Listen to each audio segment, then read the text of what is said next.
Hello, I'm Chanel Johnson. I'm the Black, Minority and Ethnic Students Officer here at UCL. The UK has never had a post like this before. This is the first. Because this is the first, I've actually chosen to ensure that we raise the awareness of the issues that are affecting Black students, not just here, but across the country. Blackness is unnecessary in English literature, which is literature of Britain, which has colonised most of the world. But some places, I don't know if I want to name specifics, but some places, extracurricular activities, clubs or whatever, sometimes you feel a little bit different or a little bit in the minority.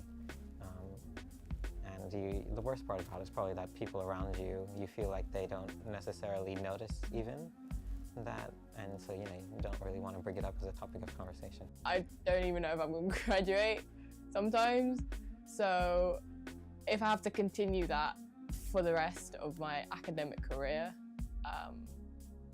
I'm not sure I can deal with the stress.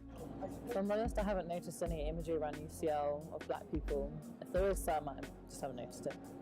For me, if I wanted to become an academic, number one, because my parents are not academics, I don't really know any academics, how would I go about doing it? For example, in my first week, I had someone ask me, why do BME students underperform?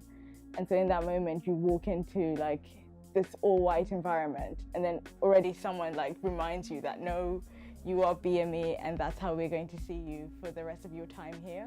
So when you went home, you didn't necessarily have your parents really pushing you to do your homework, and when it came down to A-levels or GCSEs, your parents weren't really there to say, pick this subject or this one if you want to go down this pathway. I think that there are any teachers who reflect my background. All my teachers are, Caucasian old men. Especially BME, we have such a large community which is not really getting involved in the union, and having someone full-time dedicated to the position would actually hopefully empower those students.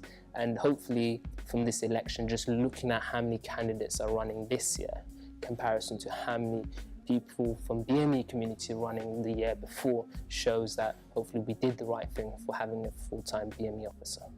It drove me nuts where they had the exhibition about Bloomsbury slave owners, and it was slavery again, is that all we're going to learn? I mean, the institute has how much money and how many researchers for us to still be repeatedly talking about slavery, but even worse, talking about slavery from the white perspective, in that it was a display about white slave owners. So it's you're not even talking about the stories of slavery where slaves fought back. It's just the same narrative of being in shackles. And I always remember the quote where, if they teach you about slavery enough, you will always think that Black people were born in chains. My department is not really that accepting or passionate or interested in any kind of alternative academics, Black academics. You don't really see Black lecturers, and you don't see ones more from the UK that come out from inner city London, someone who's, as they say, go grit through the streets and then come through and change themselves and better themselves. If you had someone there, someone to inspire you, saying, if he's done that and he's come from the same background as me, of course I can do it. But I don't think I've really seen anyone like that. And is there a glass ceiling? It's at night.